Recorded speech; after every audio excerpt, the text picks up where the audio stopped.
우리 옆에 계신 분들 한번 인사하겠습니다. 예수님 자랑합시다. 예수님 자랑합시다. 한 번 더 인사합시다. 교회 자랑합시다. 네, 한 번 더 이야기하겠습니다. 목사님 자랑합시다. 네, 그냥 드리는 말씀이 아니고요. 이 세 가지만 잘하면 교회에 부흥합니다. 예수님 자랑하고요. 교회 자랑하고요. 목사님 자랑하면요. 그 교회는 반드시 부흥해요. 근데 부흥 안 하는 교회, 예수님 자랑 안 해. 예수님 사랑 안 해. 교회 자랑 안 해. 교회 부끄러워해. 목사님 자랑 안 해. 목사님 욕해. 목사님 뒤에서 뒷담화해. 그 교회는요, 반드시 망해요. 시들어져 가. 부흥하지 못해요. 네, 그래서 이 세 가지. 예수님 자랑하고, 교회 자랑하고, 담임 목사 자랑하면요, 그 교회는 반드시 부흥해요. 믿으십니까? 제가 저를 자랑하라고 해서 정말 죄송한데, 여러분, 부흥하는 교회 보십시오. 성도들이요, 교회 자랑해요. 예수님 자랑해. 우리 목사님 좋다고 그렇게 자랑합니다. 근데 부흥하지 않는 교회들, 시들시들해져 가는 교회들은요, 이 세 가지가 없어. 우리 교회는 예수님 자랑하고, 교회 자랑하고, 주의 종들을 자랑할 수 있는, 서로 자랑할 수 있는 우리 교회가 되시기를 주님의 이름으로 축복합니다. 저도요, 모임에 가가지고 우리 광일교회 엄청 자랑합니다. 네, 자랑해요. 작지만 강한 교회다고. 네, 우리 교회 막 은혜 하나님 부어주신다고. 네, 저희 부모님한테도 막 엄청 자랑해요. 네, 엄청 자랑해요. 요즘에 저희 부모님이요, 우리 교회 유튜브 보면 너무 즐겁고 좋대요. 네, 은혜를 여기서 다 받는데 그 교회 가서 받아야 되는데 우리 교회 보면서 은혜 받으시는데, 네, 너무 좋다고. 그래서 우리가 예수님 자랑하고 교회 자랑하고 또 서로 자랑할 수 있는 그런 아름다운 교회 될 수 있기를 소망합니다.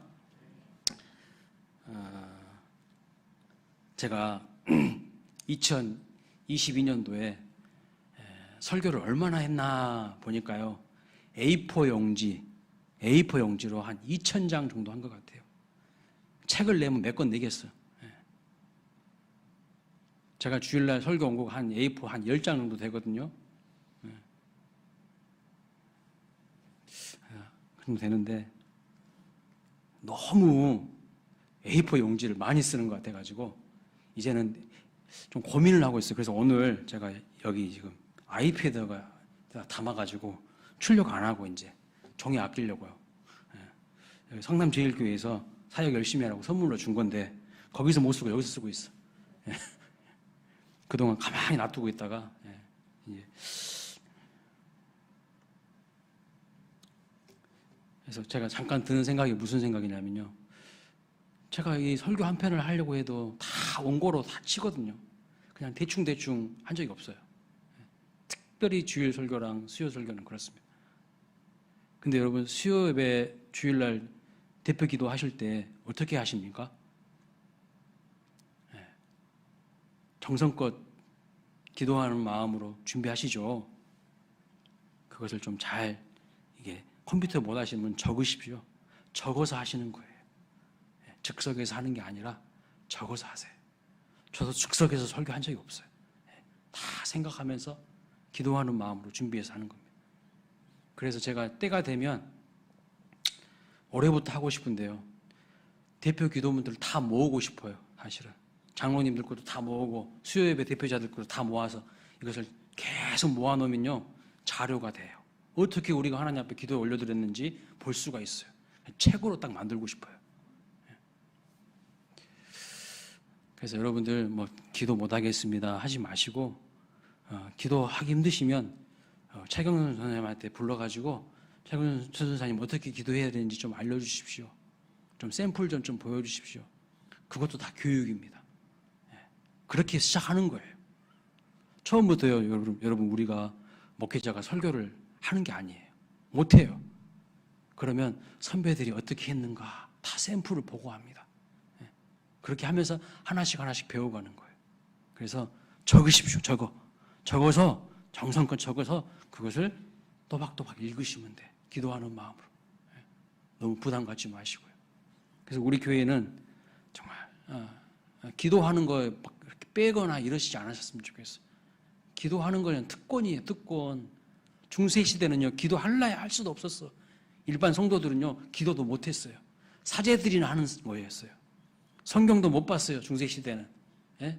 특별한 사제들만 성경을 봤다고요. 그런데 종교 개혁을 통해서 누구나 다 성경 볼 수 있게끔, 누구나 다 예수의 이름으로 기도할 수 있게끔 다 길을 열어놓으셨는데 왜 우리는 기도하지 않고 왜 우리는 성경을 안 보냐는 거죠. 그것은 아주 잘못된 것입니다. 그래서 여러분들 하나님이 은혜를 주셔서 길을 열어놓으신 그 생명의 길로, 산 길로 나아가는 방법은 뭐냐면 말씀과 기도인 거죠. 꼭 잊지 않으시고 그렇게 준비하셔서 하나님 앞에 기도하시는 저와 여러분 되시기를 주님의 이름으로 축복합니다. 자, 우리가 오늘 두렵고 외로울 때에 라는 제목으로 하나님의 말씀을 증거하겠습니다. 사도 바울의 제2차 전도 여행을 지금 계속 우리가 살펴보고 있어요. 사도 바울은 어디에서 복음을 전하기를 원했습니까? 소아시아 지방에서 아시아 지방에서 복음을 전하기를 원했습니다. 그런데 주의 성령께서 아시아에서 복음을 전하지 못하도록 막으셨죠. 그래서 사도 바울은요, 비두니아로 가서 복음을 전하려고 했습니다. 비두니아가 어디냐면 본도 비두니아라고 하는데요. 지금의 터키 북쪽을 비두니아라고 하는 거예요. 그 지역에 가서 복음을 전하려고 했는데 거기에서도 성령이 복음 전하는 것을 막으셨어요. 그래서 바울은 드로아 지역으로 가서 거기서 꿈을 꾸게 되는데 마게도냐인이 손짓을 하면서 빨리 와서 우리를 도우라는 환상을 보게 됩니다. 그래서 성령의 인도하심을 따라서 유럽으로 넘어가게 되죠. 드로아에서 환상을 보고 이제 유럽으로 넘어가서 빌립보, 그리고 데살로니가, 베레아, 아테네, 고린도에 이르는 이 지역으로 선교 여행을 하게 됩니다. 자, 제2차 전도 여행의 코스를 한번 지도를 통해서 한번 보도록 하겠습니다. 예. 안디옥에서 시작했죠. 안디옥에서 시작해서 더베를 지나서 원래는 이 아시아 지역에서 복음을 전하려고 했는데 비두니아로도 가지 못하고 드로아로 가요. 드로아에서 환상을 보고 연료를 보충해 달라고 하네요. 우리도 지금 연료가 필요하죠. 성령의 연료가 필요합니다.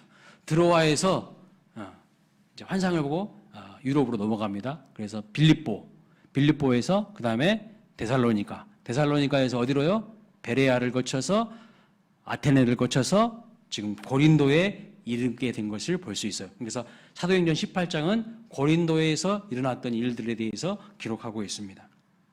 자, 사도 바울은 자기의 뜻과는 다르게 성령의 인도하심을 받아서 드로아에서 환상을 보고 유럽으로 넘어가 복음을 전한 것입니다. 열매가 있었을까요? 없었을까요? 이렇게 드로아에서 환상을 보고 자기의 뜻과는 다르게 유럽으로 넘어가서 복음을 전했는데 각각의 도시를 이렇게 지나면서 열매가 있었을까요? 없었을까요? 열매가 당연히 있죠. 왜 없습니까? 복음을 뿌리는데요. 열매가 있죠. 심으면 거두게 하시는 분 하나님이시죠. 열매가 있어요. 근데 열매만 있었습니까? 아니요. 심한 핍박과 고난과 역경이 있었죠. 하나님께서 예비하신 사람들도 만났습니다. 그런데요, 많은 역경이 있었어요. 고난이 있었어요. 그래서 지금 사도 바울은 고린도까지 오게 되는데 이 고린도에 이르게 되었을 때에 그 사도 바울의 마음 상태가 어땠을까요? 매우 지쳐 있어요.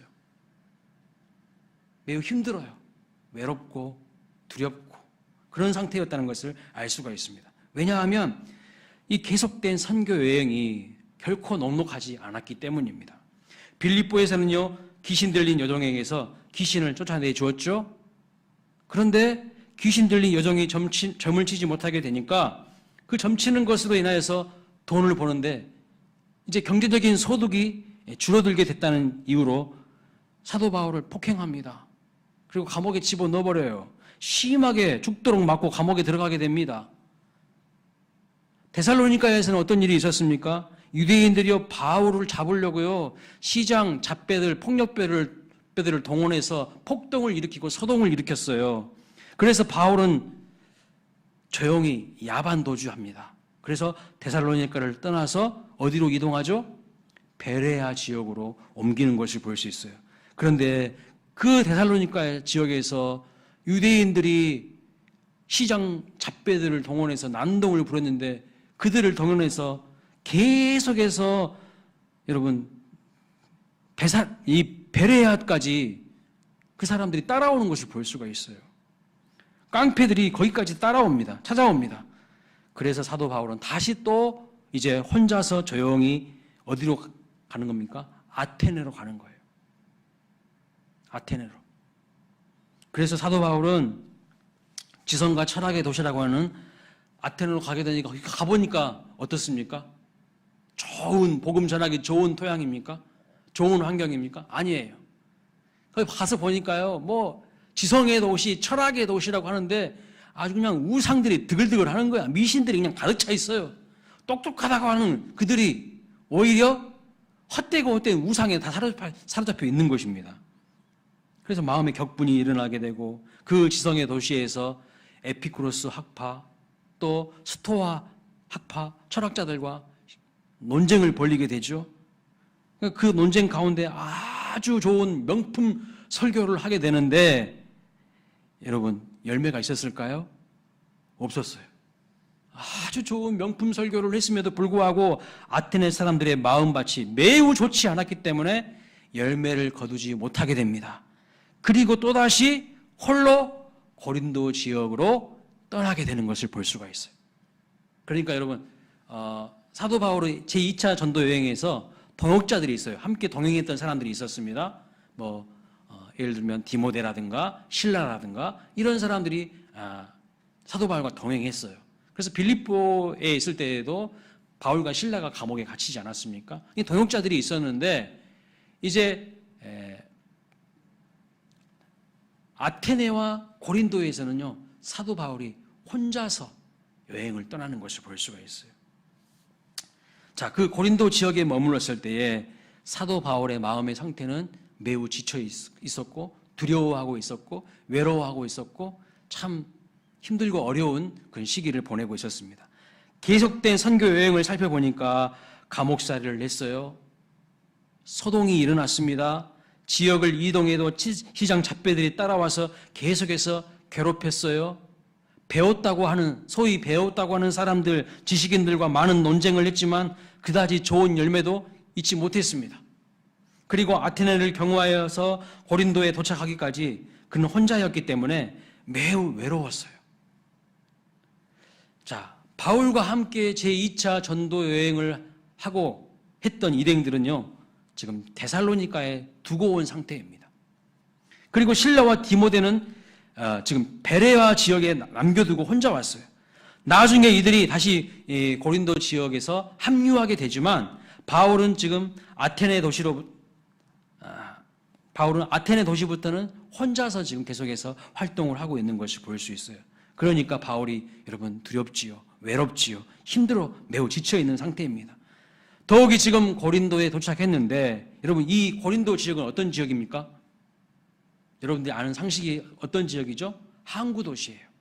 그래서 물물이 이렇게 교환되고 상업이 발달된 아주 경제적으로 부흥하는 도시인데 상업이 발달되고 많은 문화가 들어오는 곳입니다. 그래서 경제적으로 번영하였지는 모르지만 영적으로는 매우 혼탁하고 타락한 도시이죠.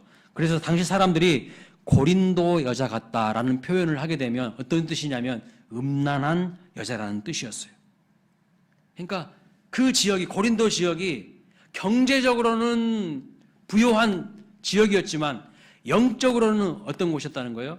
심각한 문제가 많은 도시였다는 거예요.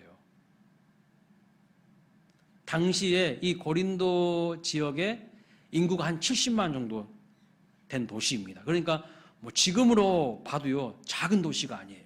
70만. 그래서 자유인이 약 20만이고요. 그 다음에 노예 계층의 사람들이 약 50만이에요. 그러니까 70만이나 되는 큰 도시이고 그럼 경제적으로 부유한 도시이고 항구 도시이기 때문에 여러 지역에 있는 문화와 또 물건들이 이렇게 다 모여드는 곳입니다.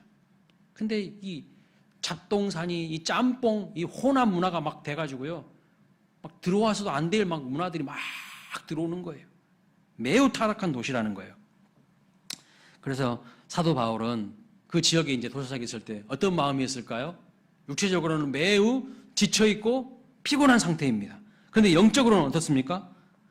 영적으로도 그 지역이 매우 타락한 지역이고 어두운 지역이기 때문에 영적으로도 지금 눌려 있는 거예요. 여러분 어떤 지역에 가면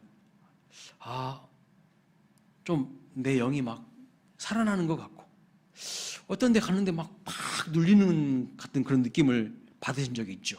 예. 사도 바울이 이 고린도 지역에 가보니까 뭔가 삐까반짝하는 거예요.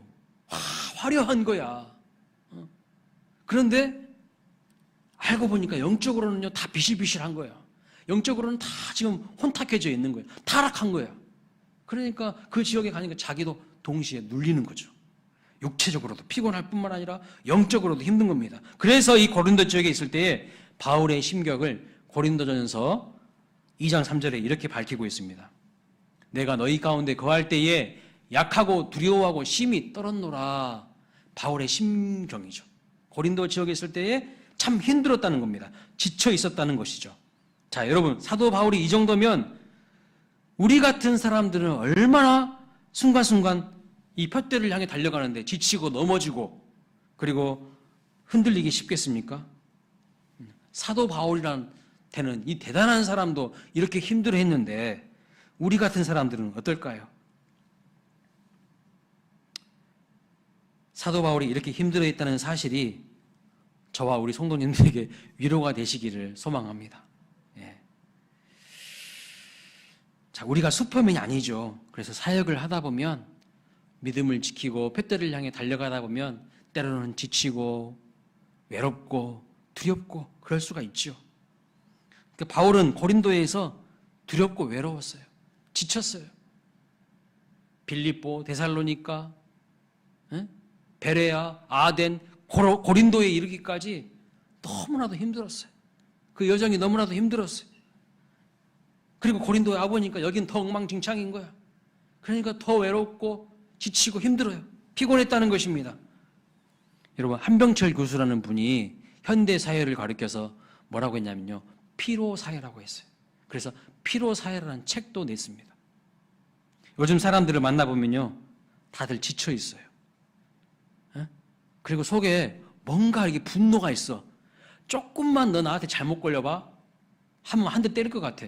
전부 그래요 지금. 피곤하고 나한테 조금만 지금 내 감정을 거스르면 한 대 칠 것 같은 그런 상태인 것을 보게 됩니다. 다들 쉬고 싶어 합니다. 그런데 여러분 이때가 정말 중요해요. 왜냐하면 이 시기를 어떻게 통과하느냐에 따라서 하나님의 위로와 하나님이 주시는 부흥을 경험할 수 있기 때문입니다. 부흥이라는 것은 뭐냐면 역전을 의미합니다. 역전. 다시 살아나는 것을 의미합니다.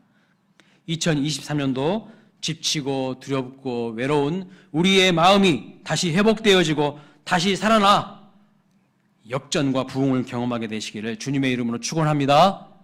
아멘. 우리 개개인의 삶의 진로에도 가정에도 직장과 사업에도 하나님의 위로와 부흥을 경험하는 복된 새해가 되시기를 주님의 이름으로 축복합니다. 아멘. 자, 두렵고 지치고 외로운 상태에 있는 이 사도 바울을 위해 그러면 하나님은 무엇을 하셨을까요? 어떻게 하셨을까요? 혹시 이 가운데 내가 지금 지쳐 있습니다. 두렵습니다. 외롭습니다. 다 포기하고 싶습니다. 공고한 심령입니다. 그런 마음으로 오신 분이 있다면 오늘 말씀 잘 귀를 기울여 보시기 바랍니다. 하나님은 이렇게 사명을 가지고 열심히 달려가다가 지쳐있는 사도 바울을 위로하여 주십니다. 하나님이 그냥 내버려 두시는 분이 아니죠. 하나님은 반드시 위로하여 주십니다. 그러면 하나님께서 어떻게 위로하실까요? 어떻게? 하나님의 방법, 하나님의 위로하시는 방법. 첫 번째는요, 동역자들을 통해서 하나님께서 위로하시는 것을 볼 수 있어요. 선물과 같은 사람을 통해서 위로하여 주십니다. 사도 바울이 고린도에 머물 때에 바로 아굴라와 브리스길라 부부를 만나게 됩니다. 바울은 제2차 전도 여행 중에 계속해서 누구 때문에 상처를 받았습니까? 상처를 받았어요. 사도 바울이 계속해서 상처를 받았어. 누구 때문에요? 사람들 때문에 상처받았어요. 사람들 때문에. 선한 일하고 좋은 일하면 감사하다고 해야 되는데 오히려 사람들이 바울을 괴롭히고 막 힘들게 했어요. 빌립보에서도 선한 일 했잖아요. 좋은 일 했잖아요. 귀신 내쫓아줬잖아요. 그런데 자기들 수익이 떨어졌다고 막 바울을 막 구타하고요. 죽도록 패가지고 감옥에 집어넣었다니까요. 사람들 때문에 받은 상처를 하나님께서 이 고린도에서 어떻게 하는가? 사람으로 인하여서 치유하여 주시는 것을 볼 수가 있어요. 신실한 하나님의 사람들을 통하여서 위로받게 하시는 것입니다. 자, 어떤 사람을 만나면 힘이 나는 사람이 있어요. 바로 오늘 본문에 보니까요, 이 브리스길라 아굴라 부부가 사도 바울에게는 선물과도 같은 사람이었습니다. 이 부부를 이야기할 때 성경에 보면 먼저 거의 대부분 부인 먼저 이야기합니다. 브리스길라라고 먼저 이야기해요. 아내 먼저 언급하고 있는 것을 볼 수 있는데 오늘 본문에서는 독특하게 남편 먼저 아굴라 먼저 이야기하고 있는 것을 볼 수 있습니다. 이 아굴라는 어느 지역 출신이냐면 본도에서 태어난 유대인으로 오늘 본문 2절에서 그렇게 설명하죠. 자, 지도 한번 볼까요? 자, 본도가 어디냐면 저기 흑해 보이시죠? 교회 십자가 때문에 안 보여요. 흑해 바로 밑에 보면 본도 비두니아라고 보이죠? 원래 사도 바울이요, 아시아에서 하나님께서 성령께서 복음 전하지 못하게 하시니까 본도 비두니아 지역으로 가려고 그랬어요. 그런데 본도 비두니아에서도 성령께서 복음 전하는 걸 막자 드로아로 간 거죠. 그 드로아에서 바다를 건너서 빌립보로 넘어간 것입니다. 이 본도 출신이 누구냐면 아굴라예요. 아굴라. 그리고 브리스길라는 어디 출신이냐면요, 저기 끝에 보면 로마 보이시죠? 저 로마, 이탈리아 반도의 로마, 그 로마 출신이에요. 그러니까 한번 생각해 보세요. 본도 출신인 아굴라하고 로마 출신인 브리스길라가 어떻게 만나서 로맨스가 이루어져서 부부가 됐는지는 잘 모르겠어요. 성경에 그것까지는 잘 안 나와요. 그런데 중요한 것은 무엇이냐면 이들이 어디에서 살고 있었다고 말씀하고 있습니까? 오늘 본문 말씀 보니까 로마에서, 이탈리아에서 살고 있었다고 말씀하고 있어요. 이탈리아가 로마죠.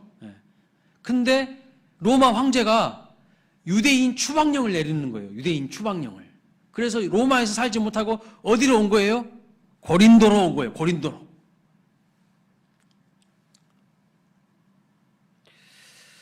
다른 지역도 많은데 왜 하필 고린도로 왔을까요? 그리고 여러분, 그 고린도에서 누구를 만나는 것입니까? 지금 사도 바울을 만나게 되는 것을 볼 수가 있어요.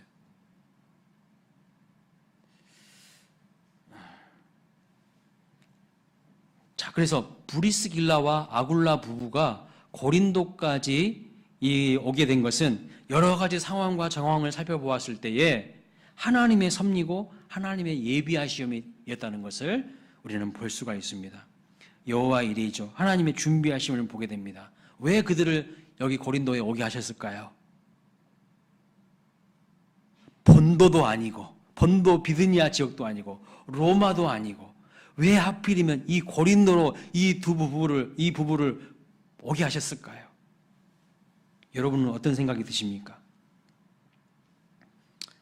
자, 이 모든 상황을 하나님의 복음을 위해서 헌신하는 바울을 중심으로 생각을 해보며 해석하면 브리스길라와 아굴라 부부가요, 서로 사랑하게 되고 부부가 된 이유가 바울 때문입니다. 그들이 로마에서 추방당한 것도요, 바울 때문이에요. 그리고 많고 많은 지역이 있는데 왜 고린도로 옵니까? 그것도 바울 때문입니다. 여러분, 이런 해석이 너무 아전인수격인 해석으로 느껴질 수도 있습니다. 그런데 아니에요. 우리가 이런 식으로 볼 수 있는 눈이 있어야 돼요. 하나님이요, 분명히 우리를 위하여서 하시는 일이 있어요. 그래서 하나님이 두렵고 지쳐있는, 외로움 가운데 있는 사도 바울을 위로하기 위해서 선물과 같은 사람들을 하나님의 섭리 가운데 보내주시는 거예요. 믿으십니까? 네. 지금 브리스길라와 아굴라 부부가요, 이탈리아 로마에서 잘 살고 있었어요. 그런데 갑자기 글라우디오 황제가 유대인 추방령을 내리는 거예요. 거기서 못 살게 만드는 거예요. 그래서 그 지역을 떠날 수밖에 없습니다. 그래서 간 곳이 고린도인데 거기에서 사도 바울을 만나게 하셨다는 거예요. 우연이 아니에요. 우연인 것 같아 보이지만 하나님의 필연이 역사하고 있는 것이죠. 왜요? 지쳐있고 두려워하고 외로워하는 사도 바울을 위로하기 위하여서 하나님의 사람들을 붙여주시는 것을 볼 수 있다는 겁니다. 저는 우리 광일교회에 작년에 어린이와 학생들을 포함하여서 많은 새가족들을 보내신 것은 하나님의 선물이라고 믿습니다. 우연히 온 것입니까? 절대 우연히 온 게 아니에요. 하나님이요, 안 보내시면요, 단 한 명도 오지 않아요. 다 하나님의 허락하심 가운데 진행된 일이라고 저는 믿습니다. 하나님이 보내주셨기 때문에 그들이 온 것입니다. 왜 그들을 보내셨을까요? 그들도 마음을 둘 신앙의 보금자리가 필요한 것이지만 저와 우리 광일교회 성도님들을 위로하게 하기 위해서 우리를 격려하시고 힘을 주시는 하나님의 은혜라고 생각합니다. 믿으십니까? 그렇게 볼 수 있는 영적 눈이 열리시기를 주님의 이름으로 축복합니다. 이렇게 볼 수 있는 믿음의 눈이 열리시기를 주님의 이름으로 축복합니다. 하나님은요, 충분히 얼마든지 주의 복음을 위해서, 하나님 나라를 위해서 헌신하는 그 사람들을 위해서, 몸된 교회를 위해서 헌신하며 믿음으로 살아가는 하나님의 사람들에게 여러 가지 방법으로 위로하여 주시고 격려하여 주시는 거예요. 제 핸드폰에 전화가 오면요, 하나님의 선물이라고 딱 뜨는 사람이 있어요. 누굴까요? 제 아내입니다. 저는 제 아내를 양승연이라고 기록해 놓지 않고 하나님의 선물이라고 아주 오래전부터 그렇게 기록해 놨어요. 제 아내를요, 하나님이 저에게 주신 선물이라고 저는 믿습니다. 제가 신학대학원 다닐 때 여러분, 가난한 전도사를 누가 좋아하겠습니까? 아무도 안 좋아하더라고요. 예. 대시를 해도 다 안 받아주더라고요. 그리고 제가 뭐 키가 크기를 합니까? 연예인처럼 잘생기기를 했습니까? 제가 가진 것이라고는 아무것도 없어요. 하나님을 향한 열정, 그거 하나밖에 없었어요. 죽도록 충성하겠다는 마음만 가득했죠. 뭔가 이뤄놓은 것, 가진 것 아무것도 없었습니다. 그냥 가난하고 가난한 그냥 신학생, 전도사였죠. 그런데 하나님이 저에게 선물로 아내를 보내주신 거예요. 저는 선물이라고 믿어요. 저에게 위로하여 주신 것이죠. 그러니까 지금 고린도에서 사도 바울이 브리스길라, 아굴라 부부를 만난 것은 보이지 않는 하나님의 손길이 작동하여서 이런 만남을 이끌어내시는 것을 볼 수 있어요. 지쳐있고 외로워하고 두려워하고 있는 사도 바울을 격려하시기 위해서 하나님은 모든 것을 움직이셔서 거기에 브리스길라, 아굴라를 보내신 거죠. 그래서 로마서 16장 3절부터 4절 말씀을 보면 이 부부에 대해서 사도 바울이 이렇게 이야기합니다. 같이 읽어볼까요? 너희는 그리스도 예수 안에서 나의 동역자들인 브리스가와 아굴라에게 문안하라. 그들은 내 목숨을 위하여 자기들의 목까지도 내놓았나니 나뿐 아니라 이방인의 모든 교회도 그들에게 감사하느니라. 여러분, 사도 바울이 지치고 힘들고 외로웠을 때에 하나님은 동역자인 이 부부를 만나게 해주셨는데 그들은 바울을 위해서 어떻게 했다고요? 자기들의 목까지도 내놓은 사람이었다는 거예요. 얼마나 대단합니까? 자기들의 목까지도 내놓을 정도로 헌신하고 사랑이 많은 사람들이었다는 것이죠. 주의 길을 걸어가는 사람들에게 하나님은 이런 좋은 만남을 예비해 주시고 선물로 주신다는 것을 믿으시기 바랍니다. 사람이 우리를 힘들게 하지만 또 사람이 우리를 기쁘게 하는 거예요. 그래서 사람에게 받은 상처는 어떻게 회복이 될까요? 사람을 통해서 회복이 되는 겁니다. 좋은 사람, 하나님의 사람들을 통하여서 회복이 됩니다. 우리를 기쁘게 하고 우리에게 힘을 주는 것이죠. 자, 여러분은 어떤 사람이 되기를 원하십니까? 다른 사람들을 위해서, 다른 사람들을 위로하여 힘을 주는 그런 선물과 같은 존재가 되시기를 주님의 이름으로 축원합니다. 특별히 주님을 위해서 헌신하는 하나님의 사람들에게 선물과 같은 존재가 되시기를 주님의 이름으로 축원합니다. 브리스길라와 아굴라 같은 그 부부 같은 여러분의 가정이 되시기를 바랍니다. 사랑하는 여러분, 우리가 열심히 주의 일을 감당할 때 2023년도에 우리에게, 여러분에게, 우리 교회에 선물과 같은 사람들을 하나님이 많이 보내줄 줄로 믿습니다. 반드시 하나님께서 붙여주실 것입니다. 그런 의미에서 옆에 계신 분들 한번 딱 쳐다보시면서 이야기하십시오. 당신은 나의 선물입니다. 인사하겠습니다. 당신은 나의 선물입니다. 선물 맞으시죠? 네. 여기 앉아 계시는 여러분은 하나님이 저에게 붙여주신 하나님의 선물들이십니다. 너무나도 감사합니다.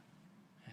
피곤하고 지친 이 수요일 밤에도 예배하기 위하여서 나오신 여러분, 하나님께 영광이 되고 부족한 종에게도 많은 위로가 됩니다. 자, 두 번째 하나님의 위로가 무엇일까요?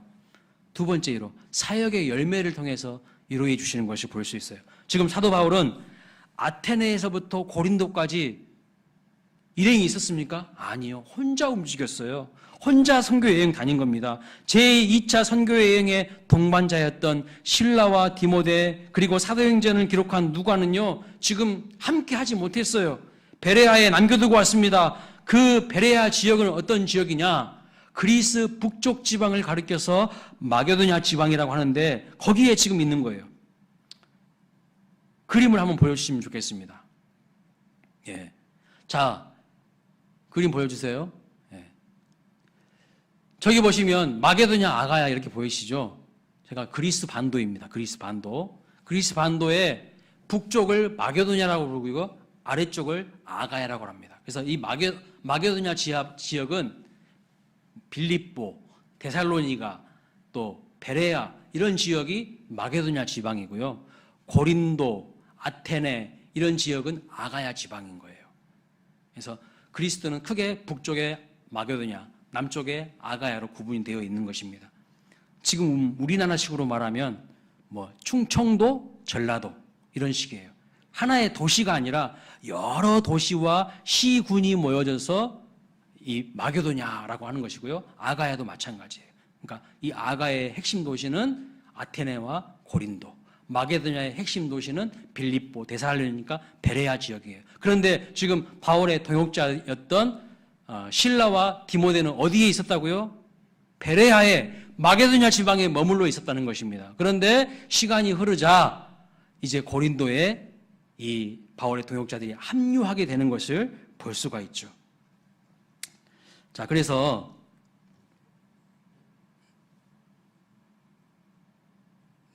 본문 5절 말씀 한번 보십시오. 같이 한번 5절 말씀. 5절 말씀을 보시면 이렇게 말합니다. 실라와 디모데가 마게도냐로부터 내려오매 바울이 하나님의 말씀에 붙잡혔다. 이렇게 말씀하고 있어요.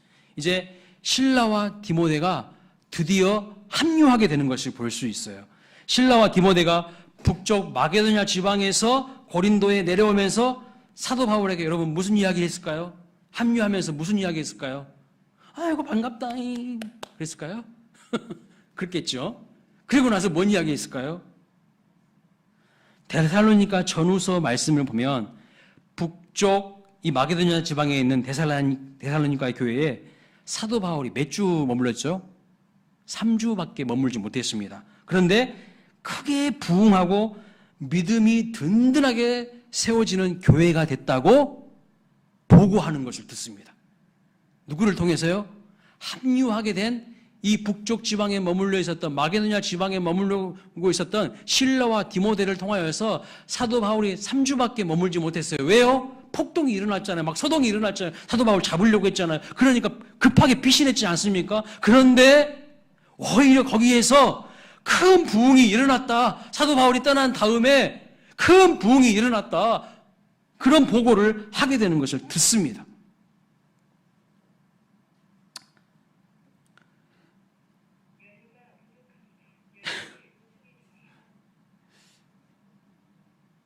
자, 그러면서 데살로니가전서 1장 7절부터 8절 말씀을 보면 사도 바울이 데살로니가 교회 성도들에게 편지하면서 이렇게 이야기합니다. 같이 읽어볼까요? 시작. 그러므로 너희가 마게도냐와 아가야에 있는 모든 믿는 자의 본이 되었느니라. 주의 말씀이 너희에게로부터 마게도냐와 아가야에만 들릴 뿐 아니라 하나님을 향하는 너희 믿음의 소문이 각처에 퍼졌으므로. 자, 사도 바울이 북쪽 마게도냐 지방에 머물고 있다가 고린도에 내려온 이 실라와 디모데를 통하여서 무엇을 들은 거예요?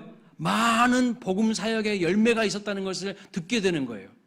그러니까 이 복음 사역의 열매가 있었다는 것을 들음으로 말미암아 뭐가 되는 거죠? 그에게 위로가 되는 거예요. 첫 번째는 동역자인 하나님의 사람들을 통해서 브리스길라와 아굴라 부부를 붙여주셔서 위로를 받았고, 두 번째는 떨어져 있었던 동역자들이 다시 합류하게 될 때에 저 북쪽 마게도니아 지방에 있는 교회들이 힘을 얻고 부흥하게 되고 굳게 일어서게 됐다는 것을 듣고 또 그 사역의 열매 때문에 위로를 받게 되었다는 것입니다.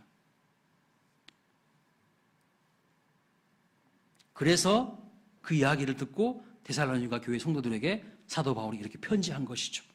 자, 동역자들과 합류해서 바울에게는 위로가 되었습니다. 그뿐만 아니라 동역자들이 가지고 온 소식이 바울에게 또한 위로가 되었던 것이죠. 사역의 풍성한 열매만큼 사역자를 막 신나게 하고 힘있게 하는 것이 무엇이겠습니까? 여러분, 제가 새생명 축제 때 그런 이야기 했죠. 200명 오시면 춤을 춘다고 했죠. 그거 그냥 한 말이 아닙니다.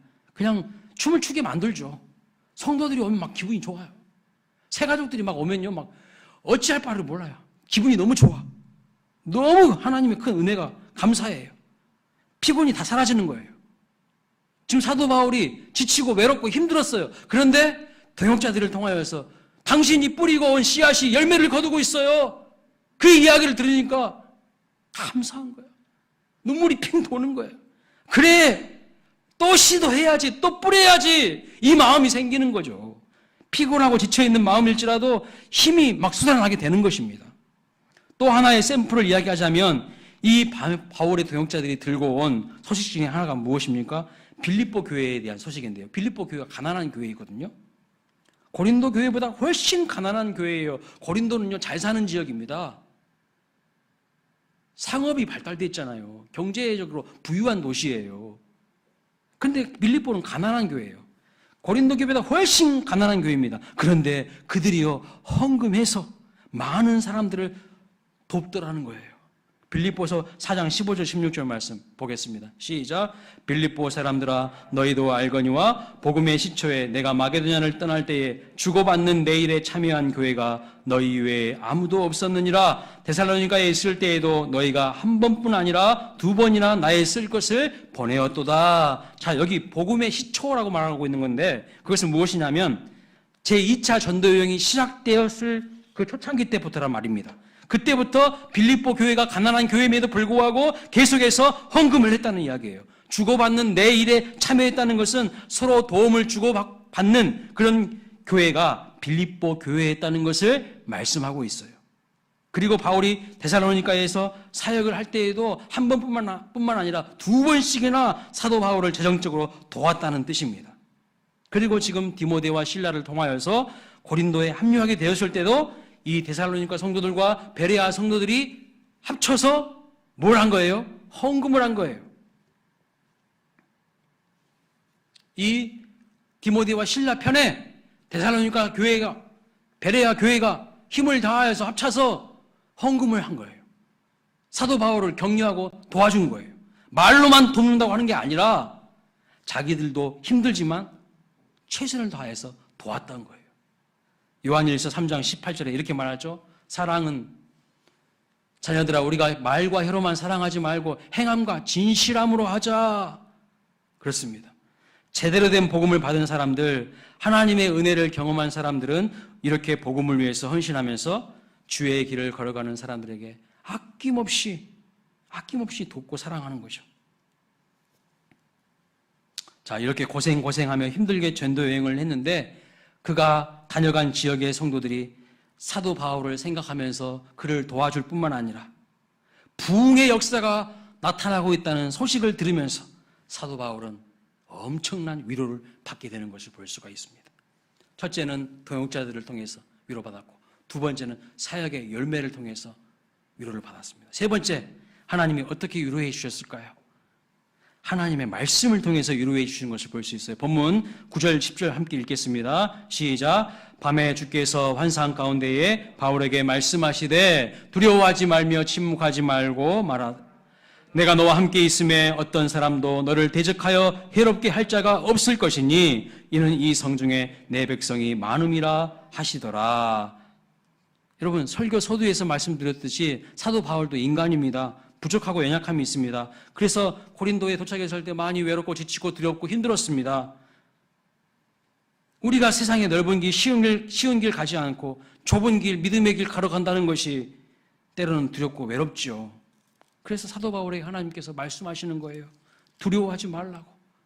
주께서 밤에 환상 가운데 바울에게 말씀해 주시는 거예요. 바울의 마음을 아시는 거예요. 어떤 마음이라는 거? 두려운 마음이라는 것을. 두려운 마음이 있으니까 두려워하지 말라고 하시는 거죠. 지쳐있다는 거 아시는 거예요, 하나님이. 오늘 또 여러분에게 말씀하십니다, 하나님께서. 부족한 종의 이 설교를 통하여서 외롭고 지쳐있는 여러분에게, 두려운 여러분에게 하나님께서 말씀하시는 거예요. 뭐라고요? 두려워하지 말라고요. 두려워하지 말라고. 외로워하지 말라고. 왜요? 그 이유가 무엇입니까? 하나님이 너와 함께 하신다는 거예요. 하나님이 나와 함께 하신다는 것을 믿으시기 바랍니다. 오늘 본문 9절, 10절 제가 머리부터 발끝까지 막 전율이 기시시 오더라고요. 언제요? 성국 영신 예배 시작하기 전에 제가 말씀 뽑았거든요. 근데 저 말씀이었어요. 근데 이번 주 수요일 날 이 본문을 하려고 준비를 하고 있었거든. 근데 입 딱 뽑는데 저 말씀이 딱 주신 거야. 머리부터 발끝까지 막 뭔가 지지직 오더라고요. 하나님이 저에게 주신 약속의 말씀입니다. 분명한 뜻이 있는 줄로 압니다. 두려워하지 말라고 하셨는데요. 여러분, 두려움의 반대가 뭘까요? 두려움의 반대. 두려움의 반대가 믿음이에요, 믿음. 믿음이 없으면요, 두려워요. 믿을 구석이 없으면 사람들은요, 불안해합니다. 제가 전에 사역하던 교회에서 사역 7년 차가 되니까, 부목사 사역 7년 차가 되니까 교회에서 목사님 한 달간 쉬시라고 안식오를 보내주셨어요. 한 달 동안 쉬었어요. 부교육자가 7년 이상 한 교회에서 사역하기도 어렵지만 안식을 보내주는 것도 쉽지 않죠. 담임 목사님도 아니고 부교육자인데요. 쉬었는데 그동안 한 번도 아내와 함께 해외여행을 가본 적이 없어요. 네. 신혼여행 갔다 온 이후로. 그래서 정말 한 달 쉴 때에 모처럼 괌에 가봤습니다. 괌에 가서 스노클링을 하는데요. 저희 아내는 원래 이제 물을 좀 무서워해요. 수영을 잘 못하고. 근데 저는 어렸을 때부터 시골 출신이라서 개영, 배영, 자유형 다 할 줄 알거든요. 물을 너무 좋아해요, 저는. 물에 들어가면 그냥 물 만난 고기가 돼요. 그래서 아내는 물이 무서워서 제대로 즐기지도 못하는데 제 아들은 10살, 그때 아마 11살 정도였을 겁니다. 처음에는 그 드넓은 바다 한복판에 들어가 본 적이 없으니까 막 두려워하더라고요. 근데 금세 안정을 찾고요. 막 즐기더라고요. 그 드넓은 바다에서 하는데도 무서워하지 않더라고요. 그 비밀이 뭘까요? 왜 그 드넓은 바다에서도 두려워하지 않고 즐길 수가 있었을까요? 제가요, 아들 옆에 딱 하고 지키고 있었기 때문이죠. 아빠가 옆에 있으니까 두려움이 아니라 안정감을 찾더니 실력 발휘가 되는 거예요. 아빠가 나와 함께 한다는 그 믿음이 두려움을 이기고 실력 발휘하게 하는 비결이라는 거예요. 여러분, 고양이 앞에 있는 쥐 보신 적 있어요? 제가 유튜브에서 언젠가 한번 고양이 앞에 서 있는 쥐를 본 적이 있어요. 근데 그 쥐가요, 사시나무 떨듯이 막 떨어버리더라고요. 그래서 그것을 보면서 두려움이라는 것은 우리를 마비시키는 것이구나 라는 것을 알았어요. 두려움이 오면요, 우리 삶이 마비가 돼요. 그래서 두려움의 반대는요, 뭐냐면 믿음입니다. 믿음이 내 안에 확실하면 그 믿음은 안정감을 주고 우리로 하여금 실력 발휘를 하게 하는 것이죠. 여러분, 골리앗 앞에 선 다윗이 고양이 앞에 쥐꼬리였나요? 사시나무 뜨듯이 막 떨었습니까? 아니요. 골리앗 이거 아무것도 아닌데 콧방울 끼어버린 거예요. 왜요? 나는 하나님 안에 거하고 하나님은 진정 내 안에 거하시기 때문에 그는 담대할 수가 있었어요. 하나님과 하나가 된 사람이었기 때문에 그는 골리앗 앞에서 쥐꼬리 아니었어. 그게 바로 믿음입니다. 하나님이 나와 함께 하신다는 믿음이요, 골리앗을 무너뜨리는 비결인 거죠. 하나님이 오늘 본문에서 무엇이라고 바울에게 말씀합니까? 두려워하지 말라고 하는 거예요. 10절에서 내가 너와 함께 있다고 분명히 하나님께서 말씀하시죠. 여러분, 데살로니가 교회가 크게 부흥하게 되었고 마게도냐와 아가야에 있는 모든 믿는 자의 본이 되었다고 하는데 그 비결이 무엇일까요? 그 비결을요, 데살로니가전서 1장 3절에 말씀하고 있어요. 이렇게 말씀합니다. 데살로니가전서 1장 3절 같이 있습니다. 너희 믿음의 역사와 사랑의 수고와 우리 주 예수 그리스도에 대한 소망의 인내를 우리 하나님 아버지 앞에서 끊임없이 기억함이니. 데살로니가 교회가 부흥하고 데살로니가 교회가 그 지역의 열악함에도 불구하고 상황의 열악함에도 불구하고 모든 마게도냐와 아가야에 있는 믿는 자의 본이 될 수 있었던 첫 번째 이유는 믿음의 역사라는 거예요. 믿음이 들어가게 되면요, 역사를 일으켜요. 여기 역사라는 말은 워킹이라는 거예요. 일하게 만든다는 거예요. 믿음이 우리로 하여금 새로운 일들을 하게끔 일으킨다는 거예요. 만든다는 거예요. 믿음이 없으면요, 하기 싫어져요. 하나님이 하기 싫어져. 데살로니가 성도들의 특별한 특징 첫 번째는 믿음의 역사가 있었다는 거예요. 믿음이 있으면 무엇이 나타난다는 뜻입니까? 믿음이 역사를 일으킵니다. 일을 하게 한다는 거예요. 믿음이 있는 사람들이 하나님의 일을 하는 것이죠. 근데 믿음이 없으면 하나님의 일에 관심이 없어요. 그래서 여러분, 마귀가 가장 좋아하는 것은요, 우리에게 믿음이 자라지 못하도록 우리의 마음 가운데 자꾸 어떤 마음을 심어줄까요? 불신의 마음, 두려움, 염려, 근심, 걱정, 자꾸 이런 하나님 바라보지 못하게 하는, 믿음에서 떠나게 하는 마음들을 계속 마귀는 심어준다는 거예요. 그래서 결국 뭘 못하게 하는 겁니까? 사명 감당하지 못하게 하는 거예요. 끝까지 표대를 향하여서 달려가야 되는데 중도에 낙오해버려. 중도에 엉뚱한 데 가 있어. 늘상 근심, 걱정, 염려에 사로잡혀서 진정해야 돼 하나님의 사명, 하나님의 일을 하지 못하게 하는 겁니다. 따라서 하나님이 나와 함께 하신다는 믿음이 있어야 하는 것이죠. 우리 모두 이 세상과 마귀가 주는 근심, 걱정, 염려, 불안, 불신 이기고 하나님이 나와 함께 하신다는 강한 믿음으로 믿음의 역사를 경험하는 복된 우리 성도님들, 복된 새해가 되시기를 주님의 이름으로 축원합니다. 말씀을 마치겠습니다. 사도 바울은요, 가장 힘들고 외롭고 지쳐 있을 때에 오히려 고린도에서 부흥을 경험합니다. 다른 지역에서는요, 짧게 있다가 옮겼어요. 그런데 고린도에서는 무려 1년 6개월 동안 머물면서 부흥을 경험합니다. 가장 열악한 도시에서 오랫동안 머물면서 부흥을 경험합니다. 위기 속에서 하나님의 위로로 힘을 얻고 부흥을 경험합니다. 우리도 부흥을 경험할 수 있기를 소망합니다.